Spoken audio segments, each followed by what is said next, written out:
Hello, नमस्कार। कैसे हो सब लोग? उम्मीद है सब बढ़िया होंगे। देखिए, अपन ने पिछले लेक्चर में अपने सिलेबस की बात की थी और कुछ भूगोल की अर्थ और प्रकृति की सामान्य सी बातचीत की थी। अब अपन अपना टॉपिक आज शुरू करते हैं और एक बार शुरू करने से पहले जो अपन ने पिछले टॉपिक में बात की थी एक बार उसको हल्के से वापस रिवाइज कर लेते हैं और अपना जो टॉपिक है उसको देख लेते हैं। अपना टॉपिक अभी जो चल रहा है उसका नाम है भूगोल का अर्थ, परिभाषा और प्रकृति। ठीक है, जिसमें अपन ने भूगोल के अर्थ के बारे में बातचीत की थी। एक बार उसको वापस देख लेते हैं, फिर आगे शुरू करते हैं। तो चलिए टॉपिक की ओर बढ़ते हैं। तो देखिए, एक बार वापस रिवाइज कर लेते हैं भूगोल की प्रकृति और अर्थ परिभाषा के बारे में।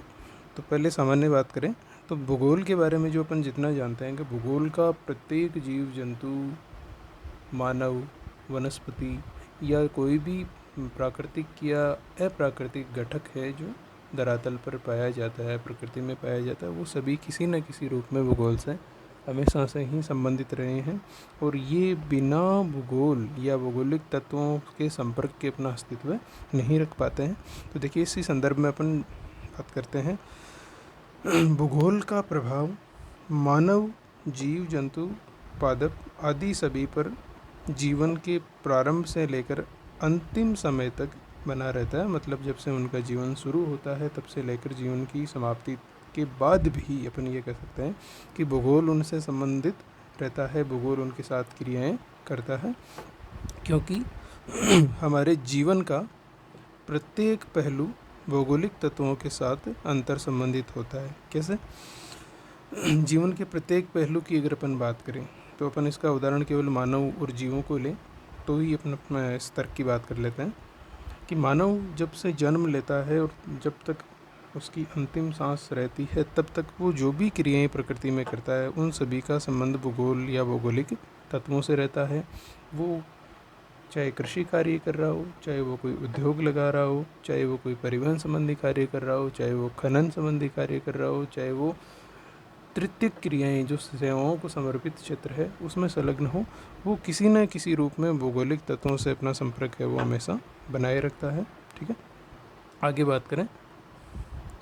पृथ्वी मानव के ग्रह के रूप में जाना जाता है, जिसके स्थल, जल, वायु, भूगर्भ तथा समस्त जैविक और अजैविक पहलुओं के विभिन्न लक्षणों का वैज्ञानिक और सुव्यवस्थित अध्ययन है वो भूगोल विषय में किया जाता है। ठीक है, देखिए अभी तक के अपन अगर देखें तो संपूर्ण ब्रह्मांड में केवल पृथ्वी ही ऐसा ग्रह है जहाँ पर मानव या जीवों का निवास पाया जाता है। तो मानव ग्रह की संख्या केवल पृथ्वी को ही दी गई है।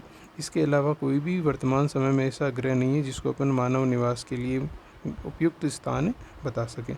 तो यहाँ पर पृथ्वी को जो मानव ग्रह के रूप में जाना जाता है, इस ग्रह पर जितने भी स्थल, जलमंडल, वायुमंडल, भूगर्भ या इन सभी के मिला के जो जैविक और अजैविक तत्व हैं, उन तत्वों का प्रत्येक पहलू का, उनके प्रत्येक तत्व के लक्षणों का वैज्ञानिक और व्यवस्थित क्रमबद्ध रूप से जो अध्ययन है वो भूगोल विषय के अंतर्गत किया जाता है। ये तो भूगोल की सामान्य परिचय है जो अपन सारे जानते हैं। अब आगे बात करें तो इस सृष्टि का सबसे बुद्धिमान प्राणी मानव या मनुष्य को माना जाता है। भाई बाकी सारे जीव जंतु जो है उनको मनुष्य अपनी बुद्धि के अनुरूप अपने प्रयोग में लेता है, उनमें उनको अपनी इच्छा के अनुरूप काम में लेता है और ये हमेशा से ही पृथ्वी से संबंधित रहस्यों और तथ्यों के बारे में ज्ञान प्राप्त करने के लिए जिज्ञासु और प्रयत्नशील रहा है। मतलब मनुष्य एकमात्र बुद्धिमान प्राणी माना जाता है। हालांकि कुछ और भी जीव है जिनको बुद्धिमान की श्रेणी में रखा जाता है, लेकिन वो मनुष्य की बुद्धि के सामने बहुत अल्प बुद्धि रखते हैं। तो सबसे बुद्धिमान प्राणी मनुष्य को ही माना जाता है। जिसकी अगर बात करें तो इसकी जब से उत्पत्ति हुई है तब से लेकर वर्तमान समय तक ये जिज्ञासु प्रवृत्ति का ही रहा है। और इसने जितने भी तरक्की की है, जितने भी इसने खोज वगैरह की है, वो सारे अपनी इस जिज्ञासु प्रवृत्ति की वजह से ही संभव की है।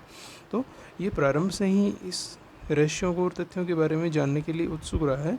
तो भूगोल के विषय में भी इसने जानकारी प्राप्त करने के लिए प्रारंभ से ही प्रयास कर दिए थे और वर्तमान समय तक इसके प्रयास है वो जारी है। देखिए, भूगोल विषय के अंतर्गत धरातल पर पाए जाने वाले विभिन्न तत्वों का विश्लेषित और गहन अध्ययन है वो किया जाता है।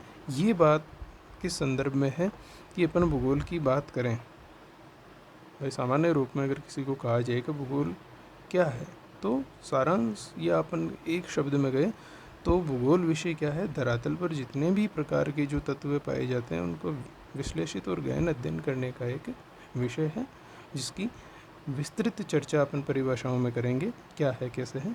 आगे देखिए, अब भूगोल की अपन बात करें तो भूगोल शब्द की बात आती है कि ये भूगोल में अपन जिन चीज़ों का अध्ययन तो करते हैं, लेकिन ये भूगोल में अध्ययन अपन कर रहे हैं, ये शुरुआत कैसे हुई, इसको भूगोल शब्द किसने दिया, क्या है ये पीछे की बात।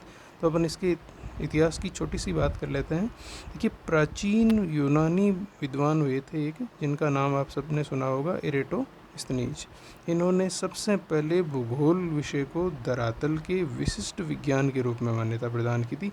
देखिए, एरेटोस्थनीज से पहले के समय में भूगोल विषय एक विषय के रूप में इस प्रकार से नहीं था। हालांकि भूगोलिक तत्वों का अध्ययन उस समय भी होता था, लेकिन उस समय इसका नामकरण भूगोल के रूप में नहीं था। इसको केवल एक ऐसा विषय माना जाता था जिसमें पृथ्वी से संबंधित जानकारियों का अध्ययन है वो किया जाता था।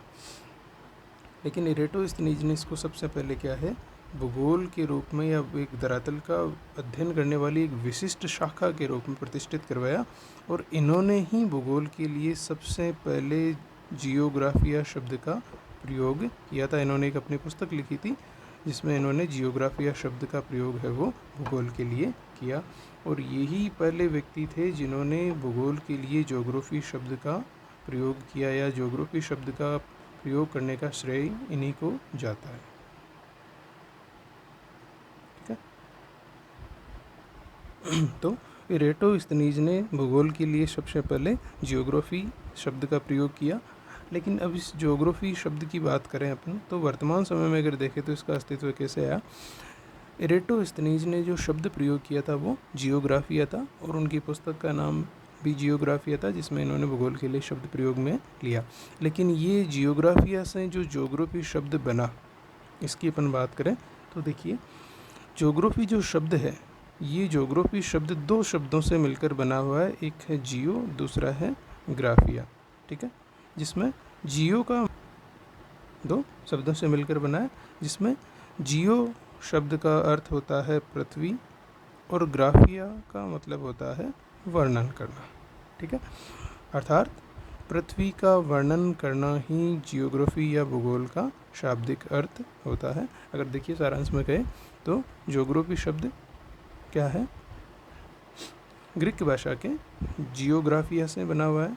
ठीक है, और जियोग्राफिया के कौन से दो शब्द मिलकर इसका निर्माण करते हैं, जियो प्लस ग्राफिया, जिसमें जियो का मतलब पृथ्वी होता है, ग्राफिया का मतलब वर्णन करना होता है।